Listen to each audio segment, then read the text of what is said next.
How can we make sense of Meta's and Instagram's threads? And what about all of the other 2023 predictions we didn't get to cover in my roundup with Evelyn Fryson? As you know, technology moves super fast and the news likes to tout all the investments and future possibilities, but sometimes it's pretty far from reality. That's why my guest this week is Celi Arias. She's just the type of multi-hyphenate to get into tech predictions with me. I'm so glad she's here. Celi coaches founders to grow their business into solid, foundational, strong operations through clear strategy and mindset. She's a serial entrepreneur and leverages her own experiences as a founder and chief operating officer. Yes, I have watched her grow over the past 9 years. It's been awesome. Celia is also a woman after my own systems engineering heart and brain, focusing on systems, processes, efficiency. Amazing. I cannot wait for this conversation. But first, welcome to this week's episode of Make Sense, a video podcast that simplifies complex issues at the intersection of tech and people. There are so many. So whether you're totally hyped on AI and you're ready for that robot takeover, or you want to crawl into a cave after deleting all of your social media accounts, I'm here with my guests to help make sense of what's going on so you can design yourself into the future. My name is Lindsay. I am a product market fit strategist, innovation consultant, and venture fundraising advisor. If you are new here, subscribe on YouTube or wherever you get your podcasts. So let's make sense of Instagram's threads and a bunch of other tech predictions made for 2023. Are they hype or are they reality? Celi, how are you doing? I'm good. I'm so happy to be here with you. This is Yeah. crazy. It is crazy. I think just knowing that we have known each other for so long. I actually have a question for you. Let's talk about me for a second. It is Okay. my show. Celi, you're a self-described human x-ray machine. I caught this on your website. Human x-ray machine. Oh my God. I And would you, never self-describe that. That actually came from a client of mine, like just for the people. I do okay. not call that actually a client of mine said that to me. Cool. Well, voice of the customer, you are supposed to use the words that your clients use to sell the product right back to them. So you and I have known each other mostly online for 9 years now. What do you see from me beyond a surface scan? Oh my gosh. Curveball. I didn't You prepare put you for me this in one. the hot seat, Lindsay. I love it. Well, we did meet once in person, twice. Actually, I remember. Twice. Yes, Twice, I know. I said mostly online. mostly. Um, I would say, so therefore I know too much. But my engineer brain is going to do its little data thing that it does. And I would say that you are a fast innovator, really fast adapter, um, very creative, and really smart, obviously. Oh, thank you. Anyone that wants to call me brilliant is like you're on my good side right Yeah, away. no, but it's clear, but also because, yeah, you have your fingertip on the pulse, Mm-hmm. which I think is really cool and fun to watch as an observer, as an outsider, because I can get very tunnel vision focused on solving problems and creating systems and processes specific for my clients and to give them the most out of what they need to understand about business. But you have this ability that I don't have to really have an awareness of the world and how it's shaping and how it's forming, because every project you've ever done, you've always been like slightly ahead of the curve, which can be bad, as you know, because Mm-hmm. when you're too early. Mm-hmm. I've suffered. I have definitely suffered Yeah. from that. When you're too early, it's actually not great because only the smart people can go, oh, she was really smart. But you were too early and you missed the like adaptation curve, right? Mm-hmm. Um, but I think that that's one of your superpowers too, is your ability to kind of read the waves of what's happening, and your brain probably collects data in a way and can formulate what the data is kind of saying and what's going to happen, which you do that in a way in the industry that's really interesting and really valuable. And you should know that. You should lean into that in all those. Thank you. I wrote some of these things down. I like to write compliments down on paper because sometimes they go in one ear and out the other. I know a lot of people listening can relate to that. So I write things down, and I actually have like a post-it board so that I remember in my physical life that there are lots of people that support me. So thank you so Yeah. much. I love that idea. That's such a great idea. So I shall post a picture of the board. It is pretty cool, the couple boards that I have. So thank you so much for humoring me. I really appreciate that. We must share a common strength in individualization. I don't know if you've ever done your Gallup Strengths Finder or Clifton Strengths Finder. mhm. Individualization is the ability to catch up, to pick up on people's unique uh, characteristics and capabilities very quickly. And then potentially, if you have some other skills, be able to adapt your communication and your approach based on their strengths. Yeah. So yeah, you must be good at that too if someone's going to call you a human x-ray machine, which I love. Yes. I mean, I do think it's naturally why I've probably leaned into coaching is that's a childhood thing. You probably notice it as a kid that you can like figure out what's going on with people and what the gap is or what needs to happen. And in my career, I've taught dance, I've taught tango, I've taught fashion and business and Hmm. product development. And you learn a lot from teaching, but I always wonder, oh, I wonder if I'm a natural teacher because I have that skill. Hmm. Right. Exactly. Cool. So, yeah. So, Celi, let's jump in. Before we jump into all the predictions, I texted you this morning and I was like, have you tried Threads? And your response was kind of like, you haven't? In a way.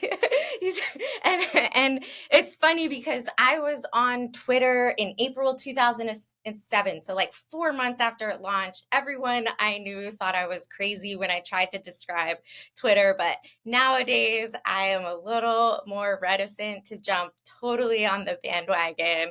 I did not jump on Threads last week. So, we're into the segment.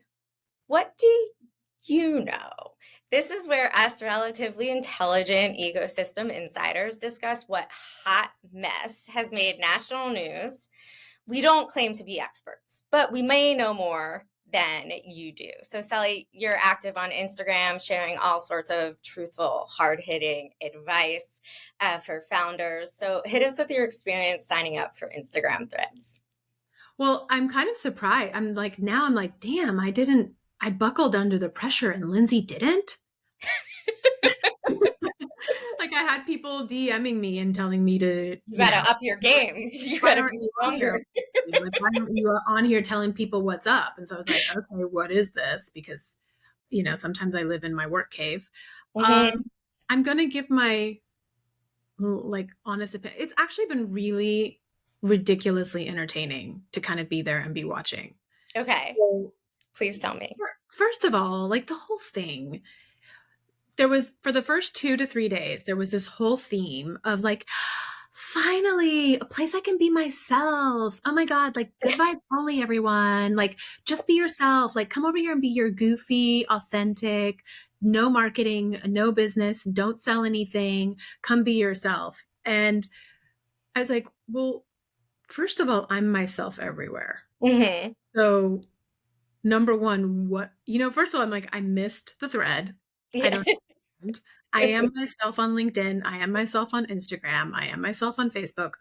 My content marketing, my writing is all very, very me. When people get coached by me and then they meet me in person, they're like, oh, I feel like I really know you. Hmm. And I'm like, because I am always myself. So I found it really interesting, number one, that people are kind of admitting and confessing that they are not being themselves on other platforms. Yeah. Really. Like I was like, wait, what? We're not being ourselves on other. But I'm you know that there are, like, I mean, one of the huge drawbacks of Instagram is that so many people are only showing, you yeah, know, the grass that is green, right? Yeah. So that was kind of, I was like, okay, this is going to play out really interesting. Also, Yeah. like, positive vibes only, guys, and no marketing, and don't speak about your business, and don't give tips, and don't give Hmm. coaching, and don't say that you're an expert in anything. I was So like, we're well, going back to sharing what we ate for breakfast. That's yes. what we did on Twitter in 2007. And I was like, well, let's see how long this is going to last. This is really interesting. And then, sure enough, day 3, let's say, a few people start marketing and a few people start making jokes about, now watch all the thread experts come out of the woodwork and say they're thread experts, which there are, what are we, day 5, day 6? There are Yeah. plenty of them. You've got to be kidding me. Oh yeah. There's people with the like name, the domain, like the at name thread expert or things like that in their titles already. Oh boy. But then somebody gives a really well-known coach. I guess some people were getting shade. Let's just say this. What I captured was people were getting shade for speaking about their next launch, their next product, their next thing, or marketing their thing. People were getting shade for it. And so then someone says, well, why is it that everyone's getting shade for marketing their products and their expertise, but when Alex Hormozi's entire thread account is all about the launch of his book coming up, no one says anything? And I was like, really? So I had to chime in. Hmm. Really? We're surprised by this? Hmm. What? Like, Yeah. because he has power and we're still humans, and human nature works on this platform like it works on every other platform, guys. Yes. It's just been this like really funny shit show of like, what are we playing at? And the people that are like, just be yourself, just be funny, they're so clearly people that are really good at written content and being clever, and they're so clearly taking that approach to grow their audience, but they're Sure. saying just be yourself and be fun. It's like, it is still a marketing platform, number Yeah. one, and you are marketing yourself right now by saying what you're saying. Yes. There is nothing wrong with nobody calling Alex Hormozi out, because the truth is, you all want to be his friends, or you want to be like him, or you want to be him, or you want him to invest in you. Yeah. Who is Alex Hormozi? Great question. Okay, Am so I an idiot for not knowing no, so who he in my because I'm in the business coaching corner of the world? world, Yeah. and Alex Hormozi is one of those. He wrote the $100 million offer, and he's launching a book called $100 million worth of leads, 100 million leads.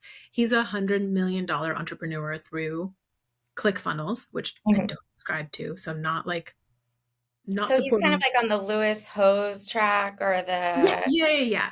The thing I is, forget who else was really into funnels in like 2017 that everyone was following. I went down that road too. I don't know that it really works for people that aren't selling marketing stuff. Like it works for yeah, people that, he had yeah, a company called Gym Launch. It did reach $100 million. Him and his partner Layla, they're brilliant. They're also hustlers. They also work 7 days a week. They're of that yeah, kind of Cody got it. Sanchez. We hustle, we work. We're still in our 30s. We have the energy to do that. I love them. I love their teachings. Like, cool. Like, whatever. Um, but I think that the thing is, he's moved into being, he gives a lot of his content away for free, which we're talking about before, like when Hmm. there's accelerators that give away their content for free, Yeah, with the purpose of that he invests in businesses now that right. have hit a revenue above 1 million up to 3 to 5 million. He becomes an investor. Like Got it. many others who have been in the space long enough and have made money, they're all becoming investors. Y So Combinator does that. Like Y Combinator has YC Startup School, and that's free as a way to get more startups into their pipeline and deal flow. yeah, So cool. so there's, while Y Combinator does that, there are some entrepreneurs out there who've made a lot of money, and they realize that scale is no longer the business they built. There's several of them out there doing this, but scale looks like investing in other businesses. Sure. Yep. Alex is well known for this, and so no one wants to piss him off because, you know. Right. So no one, so on Threads, he's talking about his book and everyone thinks it's great, but someone else starts talking about their launch and everyone's like, wait, positive vibes. This isn't for selling. Don't sell yourself. Don't sell your product. And the irony here is that, like, the small business person probably needs to be using the new platform where they're getting some traction to be selling. The small entrepreneur who hasn't hit 100 million, you know, probably needs to be doing that. And if we are all positive vibes, we should be supporting that in theory. Right, And, exactly. and It's that maybe like positive vibes. saying like, So, Alex, you're good. Your book's gonna sell out. Like you're fine. yes. You know? So, but now it's like day 5. It's already shifted into like there are already expert theories. Hey, Thinkific, good for you. They are doing a course tomorrow So soon. on how to like how to navigate threads, get the most out of it, use it in your marketing. Okay. Tomorrow. Is that 6 days later? Yeah. So I want to highlight something. I want to bring something up. So in every tech communication tool, like evolution, radio, television, internet, Twitter, Facebook, all of these things, the trajectory, that time frame of going, freedom, this is amazing, no advertising, people can connect with each other, right? Think about old-timey radio, right? It goes through an evolution of like, and then media and brands take over, right? Eventually government gets in there to control, right? And we've seen that a lot with Twitter and Facebook in the past several political cycles. But what we're also now, so what we're seeing with threads, or what you're telling me, and I can surmise, is that we saw that evolution happen in like 5 days flat. Whereas with radio, television, the internet, and then social media, those happened over decades, if not like half a century. Is that, Yeah. that's kind of, that's kind of what I'm hearing. Very, very good point. The news cycle hasn't been allowed in, and the political piece isn't really in there yet, but it will be, I'm sure. I saw somebody, a journalist I follow, threaded, I don't know what you call it. I can't say tweeted. She threaded something about, turns out inflation rates are dropping below what was expected. Inflation was 3% lower than what was projected for the month of June, which is great That's news. great Bad, news. great news, by the way. Bad news is no one's talking about it on Threads, and I can't find any information about it on Threads because it's still supposed to be a fun family, friends, connection platform, and we're not really getting news here. And I Mm-hmm. guess one of the Threads creators responded and was like, yeah, we're not really trying to recreate the news cycle here because basically said something like that doesn't scale or it's not a good business model, or which I thought was really she Hasn't was been like, a no, good business model for Facebook and Meta. yeah. And so she was like, I had to go back to Twitter to just get into conversations about this good news News. in the Right. industry. So that was also interesting too, that it seems like right now they're trying to keep it this whole like social connecting positive vibes for now, which you and I both know It's not going to last. This is not haphazard. gonna last brands, but it is only day 5. Yeah. Good on them for trying to like not talk inflation and economy and politics or whatever. But I thought that was interesting that okay. Yeah. I think the thing that within the, day 2 or 3 that immediately held me back was hearing that you can't delete your account without deleting your Instagram. Like I think one of the women that works for me, someone told me right away, once you sign in, you'll never be able to sign out, Yeah. and so that was a huge turn off. Even though it's probably a false oasis, like in my head, thinking that my WhatsApp and my Facebook and my Instagram are technically separated, even though they're all owned by the same company. That was one thing that I was like, I'm going to not go forward with this and see how it plays out. I will say, I already saw an article from insider.com asking, is it just another boring brand playground? So we are there. We are definitely there, it seems. It might be a bubblegum pop brand playground for now, but yes, it seems like it's just another place for for brands to extend their reach. And finally, I just want to thank you for being honest and critical. Uh, Criticizing Meta and Facebook has been a longtime hobby of mine. If anyone wants to go search my Flickr account from the 2000s, I have screenshots of bugs. I used to, every time there was a bug on Facebook while I was at work, I would take a screenshot and toss it in this Flickr album because I was like, what is this BS? That's And amazing. like, why does everyone love this thing? This thing is falling It apart. makes me really happy that you did that and that that exists. Good You on know you. what? I will tell you, it also came from a little bit of resentment and jealousy because at that time in the 2007, 8, 9 range, if you wanted a job at Facebook to work on the product, you had to be a software developer. And so even though I knew that this platform needed people like me that could breach social and technology, right? That could cover, I mean, cross that chasm. They weren't hiring people like me. And I was very angry about that because I very much at 24 years old wanted a cool startup job. So I took to screenshotting bugs on Facebook and pointing out their problems. So Well, it came from jealousy for sure. let me ask you this because you are an expert in this and you have a good pulse on this. I guess the ultimate, when I was on threads and kind of watching what people were doing on it, the ultimate question for a product, right, is like, why does this need to exist? Right? I mean, you're the expert on that. You like, would you agree? Usually, so when you talk about technology and solutions, I always go back to a fundamental premise, which is that human goals and needs seldom change, but technology changes with time. Okay? So think about general communication.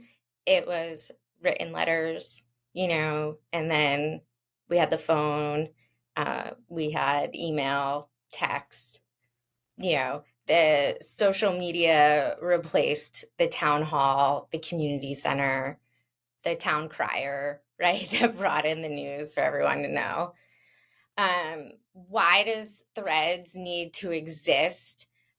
I assume my gut answer, without spending a lot of time thinking about this, is that it probably doesn't. And it's just a business play to fill the void of Twitter. Ding, ding, ding. That's Exactly. right. And that's the other thing is like, do I want to be a player in this game where here I like it's kind of silly. It's like the townspeople are rejoicing. Finally, something for us. Finally, Mhm. somewhere where I can be free. And it's like, no, it's actually just a business play for these much bigger players trying to fight over your Yeah. attention, and you're just a pawn in that game. Good, Listen, you know. yeah. From the very beginning of Make Sense, I've brought it up at least once or twice, if not more. Meta lost $13 billion for the roll of the dice on Metaverse. And they were so off course because everything was built for the Oculus and we are not ready for the Oculus. Like the central, not that we're not ready, it's just like there's not enough use cases that like the majority of citizens and people want to be using the Oculus. This is evident again in the fact that Apple is pulling back on their Vision Pro glasses. They're pulling back on how Mhm. many they're producing. Okay, so I think Mark Zuckerberg has ran out of ideas, to be honest. I mean, the pictures I see of him right now are like he's training with MMA fighters to take Elon Musk on in a fight. I really like don't know, but I think it's probably time for him to step down as the CEO of that company. But yeah, I think he's run out of ideas. I think uh, Threads is a really like cheap play, but what should we expect from Instagram? They just tried to keep up with TikTok by launching Reels. Mhm. And to an extent, Reels probably kept some of their user base, although most people are just taking what they create on TikTok and reposting it Right. to Instagram. So yeah, I feel like it's just another kind of them running out of ideas. But what I am not surprised about is that they even did this in the first place, because one of the predictions and that we've talked about on Make Sense is not listed today is that there's going to be a clash of super apps to take over people's online lives. So while a lot of us are actually looking for niche communities that aren't so algorithm based so that we can authentically connect with each other without worrying about how many likes and follows and whatever, at the same time, like Google and Meta primarily are fighting to like take over our digital lives, right? Right. Yeah. So, um, all right. Now that we're done with that segment, thank you for going for a ride with me on that one. Here is our main event. For fans of Make Sense, you know the first segment is almost always crystal ball. What does the future hold? So a reminder, crystal ball, this is where I call out interesting predictions for this year, and the experts, my guests, tell us their hot take. Now, I did a review of 8 predictions with Evelyn Fryson a couple episodes back, and with Celi being our 25th recording, which is very exciting, we're dedicating this episode to hit other predictions that have come up so far. Celia, you are certainly a multi-hyphenate business coach and consultant. You've described yourself as a mastermind and business shaman, although maybe clients have called you that as Totally a client. For the record, totally a client. I will say I used to call myself the engineer whisperer, and I made that up. I made that up. So, I mean, I think yeah. I yeah. have to really think about anything I've made up. No, Okay. I'd say. I'm confident that this is going to be awesome. So, as a reminder, this is how crystal ball works. I'm going to bring up each prediction and tell you, I want you to say, if you know about the thing, say, yes, this is happening, or no, it's not going to happen quite yet. If you maybe don't know anything about it, you can say, yes, I want that to happen, or no, please, no. Okay? Right? No Uh, spin-offs, please. so, part one, I broke them into 3 parts. So, you're an entrepreneur that works outside of the center. All entrepreneurs work outside of the center. So, I'm going to start with education. This prediction is that the school to work path is turned on its head. So companies dropping degree requirements, colleges stepping up their competition with each other, things like that, kind of turning the whole idea that we go to school, we go to college, we get a job, and turning that kind of very linear path on its head. I think pipe dreams. Look at me, like Yeah. I'm looking at a game show. I'm like, my answer is pipe Pipe dreams. dreams. I love it. I love it. Yeah. So, And here's why. yeah, We please. have to remember what we don't talk about. And as an entrepreneur, I would love that. And if I had kids, I would love that. And what we don't talk about is that our school system, if you ever tried to teach in the school system or change anything, and then you find out how impossible it is, it's because it's very intertwined into politics. Mm-hmm. Mm-hmm. So it's not like the whole system is kind of rigged in a certain way. And even what entrepreneurship is doing and the ability to learn outside of school, like a lot of my clients say my program is like an MBA in a box. I'm like, yeah, and I didn't learn this stuff in my MBA. Yeah. Right. But there's a political hand in the education system. And as long as that is the case, that system will stay in place, and that will be the feeding ground for certain jobs and certain positions, and that won't change. Yeah. So it has to the for that to change, it has to be really higher up that makes Right. Right. Right. So that is interesting. So one, I do know that uh, the unemployment rate amongst people with college degrees is still significantly lower than those with high school degrees or unfinished high school degrees. So there still is a bonus, a prize for getting that undergraduate degree, some places have dropped degree requirements. Like Pennsylvania State dropped it on like 2,000 open positions or something, which definitely opens up the workforce. And I also know that colleges are coming up to an enrollment cliff because more people are questioning whether they should go or they should get an associate's degree or start at community college. But I agree with you 100% that I don't think the whole school to work path is just going to be turned on its head, and definitely not in 2023. No, I wish that were true. Right. But no, I think a bigger systematic change has to happen for something like that to happen. All right. So next one, shorter work weeks will become more prevalent. So you talk a lot on your Instagram about the fallacy of kind of busyness and the need for entrepreneurs to take a rest. So what will it take for both entrepreneurs and employees to slow down? I think that's happening. I do think that that is happening. And I think one of the things is um, how we use tools and leverage certain tools to our advantage. Okay. To get our work done in a certain amount of time. Mm-hmm. Right? And there is, I'm noticing there is more of an awareness around mindset in a lot of industries now and time management. Right. Mm-hmm. So I think that that's true and very possible. I see it happening.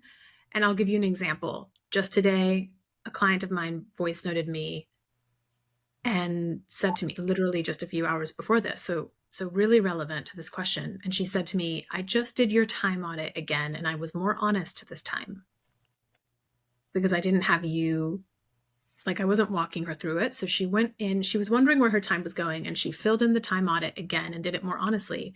And then she realized, oh my God, I am actually spending more hours than I care to admit on social media. And Mm-hmm. so now seeing it in this way that you created for me, I can totally see why I'm not moving the needle on these bigger projects and closing these bigger deals, why I feel like I'm working so much and not getting anywhere. And I have this awareness, and she was like, how do you handle this? And and I was like, I use the tools that I Yeah. gave you. Yeah. I use my CEO dashboard. I use my action plan. I actually follow it, Mm-hmm. right? I look at the action plan for this week. I look at the action plan for this month and this quarter, and I follow it. And when I start to get antsy, I stand up and I go walk and I take a breath rather than sit 100%. and spin. And I think that there's starting to be tools that help people do this better. Mm-hmm. And absolutely, we can eventually shorten the work week. And also, even in corporate, right? In summer, corporates have summer Fridays. Right. So everyone's kind of half there until noon anyway, and then they leave. So that's already happening in one industry, Mm-hmm. right? Because entrepreneurs develop these skills around leveraging their time through team, becoming better leaders, becoming better delegators, understanding time management, understanding the social media time suck, Right. then yeah, absolutely, totally possible. Yeah. And I do see it happening. Okay, awesome. I would love that. I know that tracking my own time over the past 7, 8 years, I've actually noticed, well, two things: tracking my time and then also the Pomodoro method keep me from hyper focusing or getting lost in the sauce of things that aren't worth it. But time tracking has actually made me see that my capabilities as far as like doing productive work taps out every week at like 35 hours. So, Absolutely. so, and this is thinking work, including talks and meetings, but like thinking and production work. Um, 35 hours is like my max. I have to work very hard to like motivate and push myself to be able to do more, and my brain starts to really slow down. So I do think that if we focus more on outcomes instead of, butts and seats and a certain amount of hours clocked, that people could take a lot more time to rest. That would be ideal. Yeah. And I think the more we have this awareness about Pomodoro, about people's efficiencies, how people Mhm. perform better. And, the more education we have on that, I think we're going to see it. Yeah. And if you know that your mental capacity is like 32 to 35 hours, then I'm much more strategic with how I allot my time because I don't want to burn those cells on social media, right? So, makes sense. Yeah. And just for those of you that don't know Pomodoro method, the general idea is that you work for 25 minutes and you maybe get up and move around for 5 minutes, or you work for 52 minutes or something, and then you get up and do something else for 8. What that looks like in my life is that I set timers on my phone and like toss my phone into the corner of my office. So I can't just like turn it off. I have to like get up from my chair. And that breaks it helps if I'm procrastinating. I can say, oh, I only have to do this for 25 minutes, or it keeps me from, spending 2 hours on something that really only was allotted 25 minutes. So that's what Pomodoro is. I want to get into headlines part 2 Okay. because you had your own clothing line. All right. Prediction next. Bio-based materials will boom, particularly wearing mushrooms and seaweed. So, scientists are transforming substances into next-gen materials. For instance, designers and manufacturers are turning to plant-based solutions like mushrooms and seaweed for making clothes. By 2023? Sure. Um, yes, very slowly. And I feel like it will be a niche audience, niche product, niche designers that do it. For a while, at Yeah. least. Oh, It's yeah. kind of like bamboo, Remember right? that? Like aren't there, I mean, there still are brands that are making clothes out of bamboo, but it hasn't moved out of the niche. Yeah. It had its moment. It was a little niche and it stayed niche. Hmm. And I don't think that's going to be any different. Yeah. We did have one guest that said she was in Lake Como in Italy and did see clothes that were made with seaweed. So it will be interesting to see. I would just like to see the fashion industry to be more efficient with the materials they already use. They just throw so much stuff out. So let's move on the efficiency of the materials they have and creating less waste, right? Yeah. And there are actually techniques and software and products to help them be more efficient, but they don't invest in them. Yeah, So, I've seen the startups. I've seen some of those startups coming through. So, all right, next prediction, using the sea to power electronics. So, there's enough energy in the motion of the ocean to meet the world's entire energy demand, but the technology is in its infancy. So, this prediction says we're kind of almost there. It's in its infancy, but do you think it's a good idea? Like we harvest wind for wind farms. Should we harvest wave energy for electricity? that's really interesting. I mean, in theory, I think it's a good idea. I don't know enough about this subject. I Yeah, think that, from I think it's always going to battle other energy sources, which again have to do with political politics. power, health, economy, and the bigger players in those fields. I think it's a good idea. I wonder how that impacts what's happening in the ocean already, and how like these heat waves and ocean movement are what creates more catastrophic, 100%. hurricanes and things like that. So I would wonder, like, what is the impact of that? I mean, wouldn't it be cool if we could like take some of the energy out of a hurricane or a tsunami, like, or even just like I was just in Venice, right? And they have a whole system, uh, to keep the rising tides from getting too high and flooding the city. So it could imagine certain places, New Orleans maybe, where we could, in addition to dunes, we have these machines that are taking the energy to convert to electricity. And at the same time, that helps with flooding or like erosion issues. Obviously, we don't know the total impact, because the ocean Right. as a system we don't understand, but it sounds like it could be promising. It could be promising. It could be promising. Who's willing to back it and the political changes that's a whole other story. But promising, yes. Yes. Okay. So next prediction, commercialization of the moon in earnest. The goal is not just to get people and machines on the moon, but also to sustain operations there. Do you want that?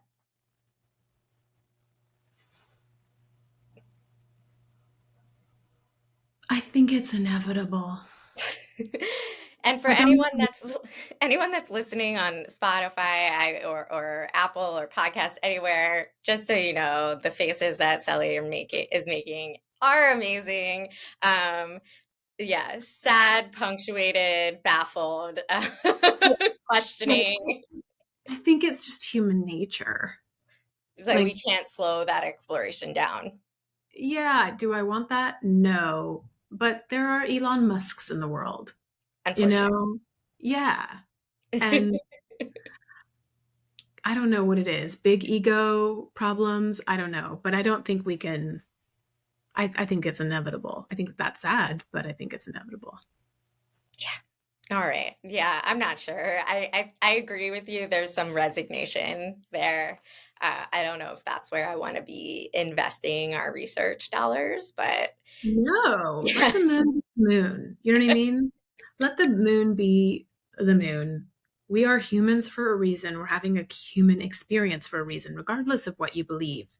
You are you in this body having this human experience. I am me. Mhm.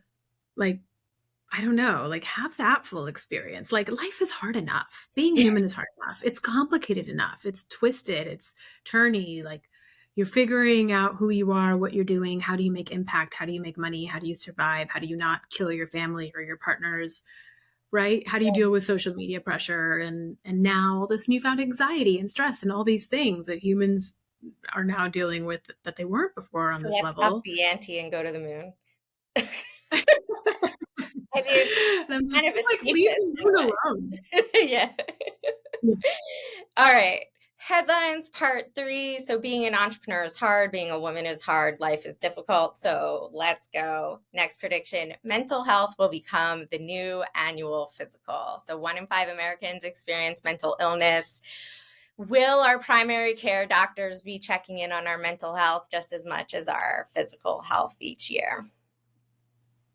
Yes. Yeah, I think that one is. Yeah. All right. Next one. There's way too much data and way too many studies and way too much attention on it for it to not. Yeah, So I think it's going, and I don't think it should be hard. On another episode with Kat Hoffman, we talked about the LGBTQ plus community, and I mentioned that, you know, there's like these 10-point questionnaires that psychiatrists have to ask like once every 6 months with each of their ongoing patients. So it makes sense, or it seems easy to just give that questionnaire to to a doctor, your regular doctor. So all right. good point. Good point. Next prediction, femtech turns to menopause. So more famous women are leading the menopause conversation. More startups are turning to underserved issues like menopause as the women's health space continues to expand. Absolutely. No brainer. No brainer. All right. Next up, Notox Tweakments. So non-invasive treatments such as LED facials, skin rejuvenations will help consumers replicate the effects of a cosmetic procedure without the cost, pain, or downtime. Absolutely. Yes? Cool. Want it to happen. Is it happening? I mean, I don't think know if it is. it's happening. That's happening for sure. Yeah. I think like I have a handheld laser device, that's on the market. So for something like $200, you can start doing your own laser treatments at home. I think the other person that I interviewed, Devanshi Gargsreen, she said she's just concerned that the consumers might feel that they can get the same outcomes as they would with a professional, and that possibly there would be a gap and misunderstanding in what they're able to achieve and Yeah, of discipline. course. But like the fashion industry has been banking on that for, I don't know, right? Right. You Buy mean this like brand. lower brand, lower label Yeah. brands or something? Buy this brand. Oh, you can't buy the knockoff that looks just like it, feel like everyone else. Right. I mean, there's like the Smile Direct versus Invisalign. You know, Right. I did Smile Direct, but my teeth corrections were very small, right? And so it's about knowing that like what you want to accomplish really requires Invisalign and a bigger investment versus maybe what I was trying to accomplish was small and Smile Direct would work for me. So Right. I That makes like the sense. point. I like the point about fashion labels. All right, next one. I can't get off this prediction. Immortality as a service. So humans, eyebrows raised. Humans have fantasized about extreme lifespans for millennia, but the age-old pursuit is now attracting fresh interest from VCs and tech companies. Absolutely. You think so? Oh, I know so. I have clients in that space. I know what they talk about. I know what's going on there. They're doing it. They're working on it. What kinds of technologies or treatments? Well, actually, the rise of functional medicine and, you know, Peter Attia speaks about this a lot, but there are a lot of VCs and investors and in your old stomping ground, people obsessed with this. And there are already rejuvenation therapies being used. Mm-hmm. So, in my world, where I have a lot of doctors who are in my family, and then I have some clients who are in the world economic space, they have, in VC space, they have friends who are investing in these things. So, I think it's happening. I think there's someone, I'm going to find this data for you. There's someone who is looking into, a really well known guy has like frozen his father because he thinks that the technology will be available to, anyway, yeah, this stuff is happening. People are doing this, and there are people who really believe that they will create some immortality. Which do I believe it needs to happen, or do I support it? No, I think that we should develop a relationship with death Mm-hmm. because it's just our fear of death, Right. right? And again, we're here as humans, so um, I think that we have so much fear around death and loss, and just especially in Silicon Valley, the thought of losing, that now we're obsessed with youth regeneration and immortality. But yeah, it's happening. There's Yeah, I think a lot of investment going into that space. It's wild. you're probably the first person on the show to offer those insights. Um, Most people have just been like, don't want that to happen. Do we need that to happen? Like, is it just going to be for rich people? Is it another way for the super wealthy to hold on to their power? Lots of questions. All Yeah. of the above, and what I can say is it's happening. The thing that surprises me with the venture capital investing is that when you are a startup pitching to VCs, you have to prove a certain market size, like at least $1 billion market size, right? And you have to prove that enough people want this service. And I just want to know really how many people out there would live forever if given the opportunity. Like, how many people actually want to live forever? Well, that is a great question. I was at a mastermind recently with several of my friends and colleagues. It's a mastermind, a bit of a mindset. It's my Mhm. mindset mastermind that I've been a part of for a long time. And that was one of the questions on a night that we played. And now, mind you, this is a room full of certified mindset coaches, right? Okay. So a little more, people who are like very self-aware, balanced, Hmm. neurosystem practices, Yeah. living your On best their life, energy. Yes. all the things. And I thought everyone would answer no, I don't want to live forever. And I was really surprised at how split the room was on that one. Okay. So I hear you. And I was really surprised that some of my friends and colleagues and people that I find to be really wise were like, yeah, I would live forever if I could. And I was like, What? Well, I'm hoping people that listening to Make Sense are spending time thinking about whether this is something they really want. Live longer, sure. Live and overcome certain diseases that we don't have, treatments yet for. Cool. Awesome. Yeah. Take care of the machine parts that are, inside your body, just like you would a car to increase its mileage and lifespan. Yes. Living forever to live forever. That is the piece I would challenge everyone listening to really think about. Okay. I had three grandparents live until their 90s.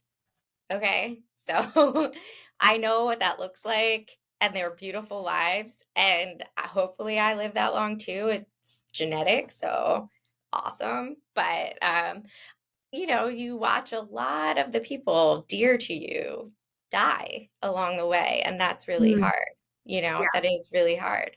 And, there's parts of your body that just weren't meant to like live that long. And I've seen both grandparents that have lost their minds first before their body, and others that have lost their body before their minds. And both are incredibly frustrating experiences. So, Yeah, yeah, I'm sure. I have no interest in living forever. I think those you've made really, really good points. And I do think it's more about our ability to actually get comfortable with the reality that we will die. hmm I think that makes some people so uncomfortable hmm that it's just easier to go, oh yeah, I want to live forever. I love my life. I love this life. I love what I've created. I love what I've built or whatever. And I want to live forever. And that's what some of the billionaires in Silicon Valley are doing. By the way, hmm they're really investing in this. But I think it's also just a matter of we're just uncomfortable to sit with the fact that we too will Yeah, die we'll someday. die. It's Yeah. real. It's real. I'm going to end it on that one. There was only one more prediction, but I'd rather go into our last segment. Uh, who who needs a safety net? In this segment, I ask my guests to share the risks, failures, nay, learning lessons of entrepreneurship and creating their own paths into the future. So, like, back in June, you shared on LinkedIn your number one mistake you made as a young entrepreneur. I love a good failure story. I don't think we talk about failure enough. I know you agree, because at a certain point, we all need to learn that failures are really learning lessons, right? Yeah. So, could you share with us your story and your lesson, and possibly how that story and lesson, has formed what you do with your clients right now? Absolutely. Well, I'll tell you that particular one, but I will say for the record, I've had many failures. And I think that's only fair. And I'm learning to actually teach from my failures and share them more and more and more because I have no problem with sharing them in transparency. And I actually think people learn from my stories. And I think that it helps people go, oh, you've been there too. You did that too. And that's why you're teaching me this way. Right. You So I know, have many of them. I will say, and I just want to build off that. Like, I have a ton of failures too, right? Like blind spots, I missed people I shouldn't have trusted, ventures that I pursued, stuff that I ignored. I think, you know, in the entrepreneurial world, but probably in all worlds, like successful people tell their stories as if they could legitimately explain how that success happened, right?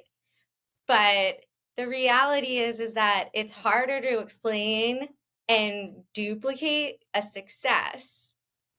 It's much easier to learn from other people's failures, right? And course correct based on those insights. If you try to follow everyone's perfect blueprint for success, it's very it you're going to be disappointed. I worked with career coaches when I worked full time, and one of them said, "Hey, you're working for startups, figure out what you want to learn." And what I learned all the time was not how to do things, but what I shouldn't do or what I should avoid doing. So, all right, let's launch into that. Failure's so important. Go on. So, well, in this particular story, I would say that in that business, I will say that I had so for context, I had a fashion label. I started it very young. I sell a white space in a certain industry. I tested an idea and it took off. And there were a lot of reasons why. And it took off with, I mean, literally, I started it with $2,000. So I started a company with $2,000. It took off because I had a lot of data already working for me. I was a really average sized person in a dance world, in a dance environment. And I was never a super thin dancer my whole life. So I had a lot of data about what women really want in terms of their dresses and how they want them to fit and how they can look flattering and all these things. And I made them really fun and edgy and sexy. And the irony about this is that it's a product-based business. And we all know that in a product-based business, you need to, I don't care where you do it. You can do it on paper, you can do it on Excel, but you need to know your margins per product, cost of Hmm. goods sold, all, all the Unit things. economics. You Yeah, need to know unit your economics. unit economics. And I even had a family friend who kind of graciously mentored me through this period in my life. Like an unofficial mentor because he was a business owner and my both of my parents are not entrepreneurs, so they were kind of like head in hands. Oh my Yeah. God, our daughter Were they could scared for you? Because both my parents are absolutely. self-employed and they sometimes look at me with fear in their eyes. And I'm like, but you know what I'm doing. Yeah, no, absolutely scared, always worried. Our conversations were always the same, not supportive. That's a whole other conversation about just being wired as an entrepreneur. Um, but this mentor would sit me down and just kind of say, show me the numbers, right? Show me the numbers, show me your profits, show me your products, show me your sales. Like let's do this breakdown. And I would just say to him, no, my business doesn't work that way. I'm different. You don't get me. I'm different. And I love this that I used to say this because I get so many clients that go, well, but will your stuff work for me because I'm different? Because the truth is, I saw somebody post about this recently, and I can't remember who it was, but like we all think that we're so special and so different. But that's actually our fear masking our not wanting to do things that we're scared of or uncomfortable in or don't feel good at or don't feel smart at, right? So you are not above the numbers. You're not too good for the numbers. Hmm. You are not different. So, Hmm. but I really like held on to this for a long time. And I really would argue with him on this. Like, you don't get me. This is a creative pursuit. You're in pharmaceuticals. You don't understand. Fashion is creative. What sells my product is the fit and the style and the creativity. I'm different. So I literally ran that business for years, never really with a financial plan at all, which I can't believe I'm saying that out loud because any of my clients would be absolutely shocked considering how I really teach simple business numbers in all of my programs. But I did that because I had a fear of math and I Hmm. believed I was bad at math. Mm. I believed I was bad at math because I feel like the way math is taught in schools, and if it's always like boys are better at math, and if you don't get it right away, the first way the teacher explained it, there math teachers in the system doesn't actually try to teach you differently or get you to understand it differently. It's just like, oh, you just don't get it. So I grew up believing I was bad at math. Turns out I'm not, by the way. It turns out I'm actually really good at I'm math. sure you are. I I'm can't actually believe it. Being focused on like systems and processes, you have to be. very, very good at math. I just didn't realize that math had to be made applicable to me. And once it's applicable, I'm like, ooh, yes, okay, numbers telling me a story. Yes, I can get down with this. Let me do this formula. Let me do these Yeah, calculations, you 100%. know? Um, and even like I like making patterns, and pattern making is all geometry. Right. So I like various forms of math, it turns out. But I was operating from a place of believing I was bad at math. So I Hmm. just, like all my clients do, we all do this in some area of our businesses, by the way. It's not always in the math, but I just decided to stuff it down and not look at it. I was like, I Mhm. will outwork it. I will outrun it. I will outcreate it. I will be different and I won't look at my numbers. And it's probably one of the biggest mistakes I made because when you don't have a financial plan or a projections plan or a sales plan, you never really know where you stand, which also then means you feel like you can never take a break. Mhm. If you have 100%. the possibility to have a cyclical business, use the numbers to have a cyclical business and give yourself a damn vacation. Right. But I worked probably 7 days a week for 9 years Mhm. because I That's didn't have that plan and I didn't have that kind of confidence. And yeah, I was in my 20s and I had that kind of energy. I was also exhausted, consistently burnt out, kind of resentful of my business, but I was open 7 days a week. I ran a little boutique. People would make appointments mostly on weekends. Like I had no life rather than right. saying, yeah, I hit my sales goal for the month. I'm closing up shop and I'm going out of town. I never once did that, Mhm. which is insanity. Right. So there are some business fundamentals that we all avoid because we feel discomfort in them, or we feel embarrassed, or we feel shame for having not done them, or not knowing them, or not being good enough in them. And oftentimes it's like the simplest fix to give you your life back. And that's Mhm. what I love teaching. So when I tell the story, my clients are like, you didn't like the numbers? Like, what? Mhm. Well, yeah, I've created these systems on how to teach you numbers easily because I understand what it feels like to not Mhm. be a numbers person. But Right. that was probably one of my biggest ones because I paid the price. Honestly, I paid the price with my youth and with my time. And I lived in Argentina at the time. And people will always ask me, like, Right. have you been to, you know, Iguazu? And I'll be like, no. Have you been to Perito Moreno? And I'm like, no. Yeah. Have you been to Patagonia? No. Have you been to the lakes of it? I'm like, no. And they're like, what? And people are like, what did you do for 9 years in Argentina? And I'll say, oh, I ran my business. Yeah. I ran a business. I wasn't there on vacation. Right. And people look at me dumbfounded. And now I agree with them. Yes, pretty dumb, right? Yeah. Yeah. Yeah. Yeah. What do they say? Youth is wasted on the young.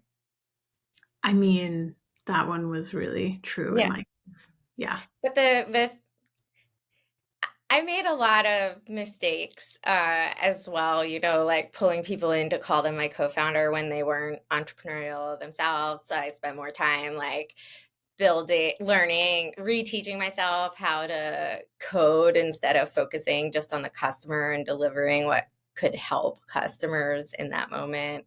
Um, yeah, there's tons of those mistakes, and I think in your 20s we kind of like think like work as hard as we can so that we can make it big and retire early. There's kind of these fantasies that we have, um, but we just don't have all of the experience to understand what can actually be true for us and what we actually need to feel whole and like what we're actually capable of doing. Like I said, in my 30s, I learned I could really tap out after 35 hours each week Yeah. of thoughtful work. So Yeah. And I think, and to that point, I don't think I ever had the desire to retire young, but I do think when you're an early entrepreneur, you are kind of, it feels like you're on this race. And it's like a race to what?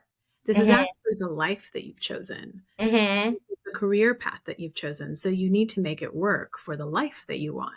And Right. I don't know what I was racing towards because I wasn't trying to retire, but I did feel like I was definitely racing it on a hamster wheel for 10 Yeah. years. So I think the point is also what people don't teach you, because it's not the normal journey that most people go on, is that you can be an entrepreneur and have a normal life. Hmm. And there are ways to plan that in, and there are ways to prepare yourself for that rather than feeling like you're on some race to sell the business or to retire early, or like, no, it can also just be a life choice. Because I realize now myself, like, I'm kind of unemployable at this point. I'm Right. way too much of a polymath. I know too much. I like when something's not built, I'm like, fine, I'll go build it. I'll build it myself. Like, But that doesn't work when you're inside a company because then people think you're stepping on their toes. Uh, totally. And when I've been inside companies in corporate, people thought I was stepping on their toes just for trying to do a good. In my mind, I was like, I was just trying to do a good job.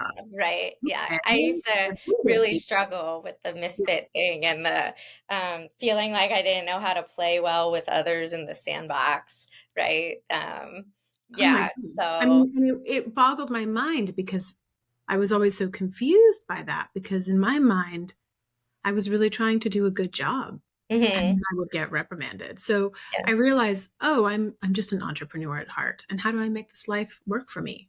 Yeah. When thinking about the inception of Make Sense, I looked at a lot of different angles, and a different angle of this podcast was originally was not originally, but was alternatively go big and go home. Uh, because I find that people, like, when we think go big or go home, we fall into the patterns that you, Celi, describe, which is just like working 7 days a week and thinking that's how you go big. And yeah, if you work like that, it is a either or, right? And you go home because you're burnt out, because you failed, because you didn't like think of all aspects and angles of your business. So I always want to promote, and in working with my entrepreneurs, like I want you to go, I want you to take risks, but like maybe, and I never use the term with them, but it's like sometimes I would feel in comparing myself to other Silicon Valley like coaches that I was pushing my entrepreneurs to go medium. like like like I want you to take a risk and step out of your comfort zone, but I don't want you to set yourself up for like you have a 1 in 100 chance of this working. Like I want to set that next step for you as you have a 1 in 4 chance of this working, but like we can be calculated about that chance, right? So Yeah, that was another angle of this podcast, was like go big and go home. I love that. I think more people need to hear that. Please use that. Because you can go big and go home. Yeah, Absolutely. yeah. Yeah. So Well, I love that tagline. That's so good.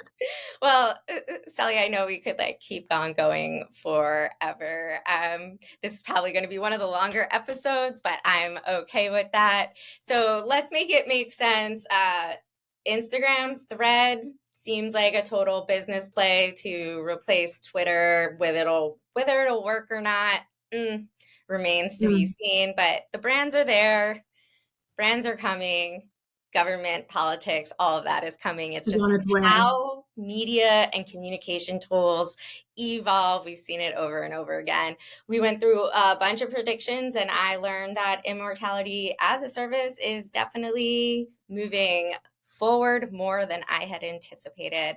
I hope you all learned something new too. So thank you for listening to Make Sense with me, your host, Lindsay Tabus, and guest Celi Arias. We hope you enjoyed our take on all of those topics.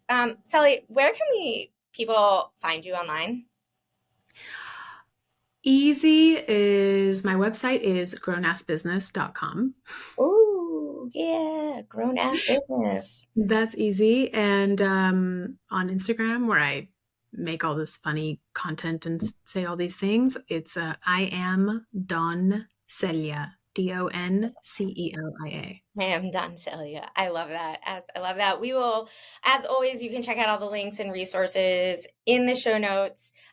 Final note, if you want to continue, obviously you do, to be the smartest person in the room, make sure you're getting notified when each episode hits on YouTube. Hit the subscribe, and for audio only, follow wherever you get your podcasts.